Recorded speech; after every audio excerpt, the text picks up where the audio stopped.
Who doesn't love a good manicure?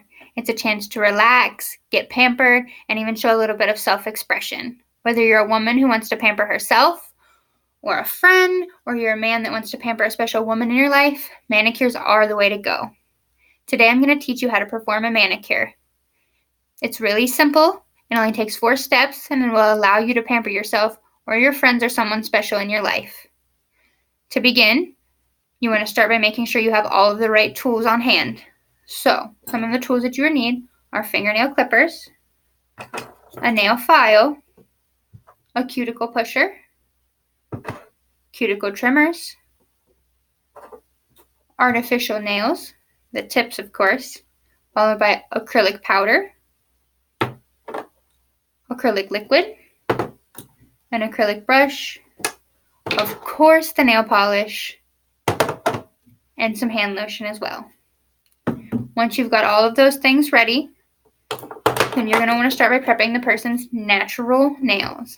So to begin, you're going to take some lotion, a little drop, apply it.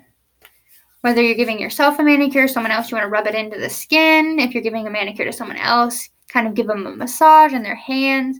Make sure that they're nice and comfortable. Make sure you're focusing on the cuticle areas when you're rubbing the lotion in, because that's important for the next step.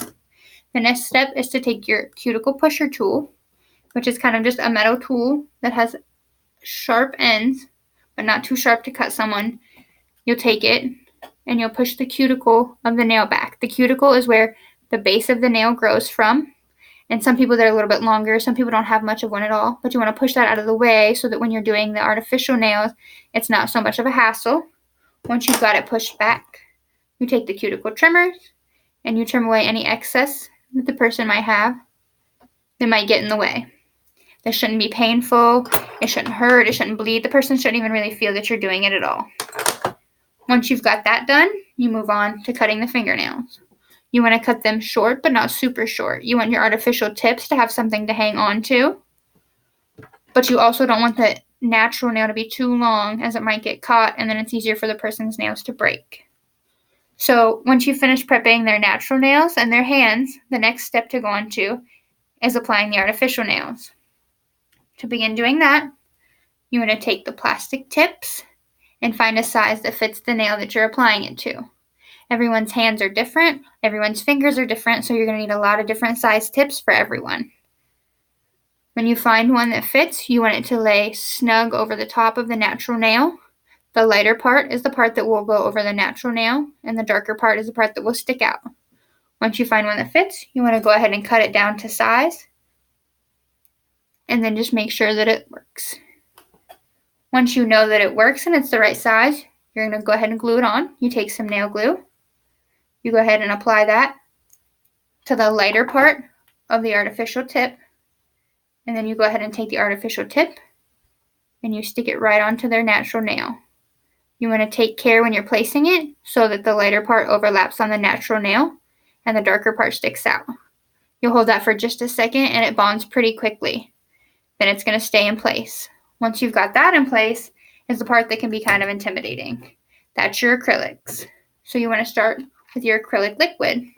You have your brush that you'll dip into your acrylic liquid, and then you'll take it, and you want to make sure that there's not too much liquid on the brush, as you only need a little bit, and then you will dip it into the acrylic powder.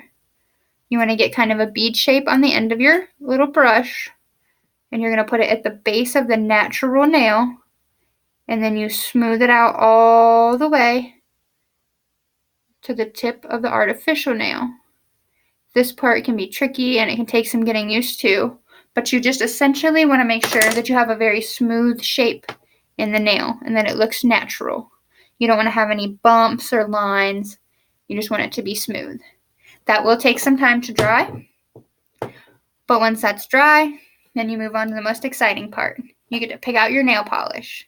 There's a variety of different types and colors of nail polish that you can use. Some people prefer light colors, some people prefer something bold and exciting, but the important step when you move on to nail color is to start with a base coat.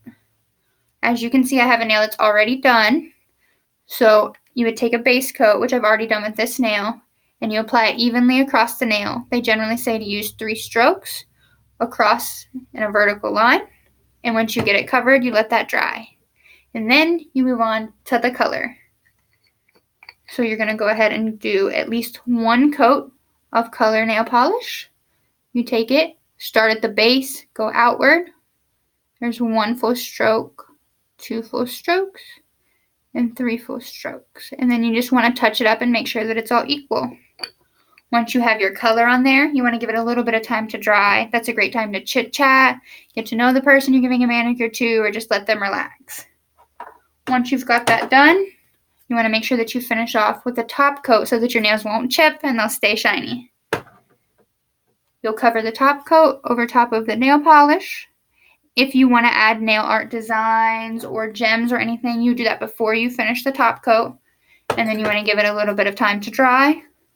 Once you've done that, voila. Isn't it easy? And isn't it beautiful? Just that simple. It doesn't have to be expensive or complicated. You just start by gathering all the supplies you need. Then you prepare the person's nails and hands. Then you're going to apply the acrylics and finish up by choosing a nail polish color and applying it beautifully. It can be time consuming, but it's rewarding to do it yourself. And they say that homemade gifts are the best. So what's better than a homemade manicure? Not only is it a beautiful gift, but it gives you a chance to spend time with someone that you care about.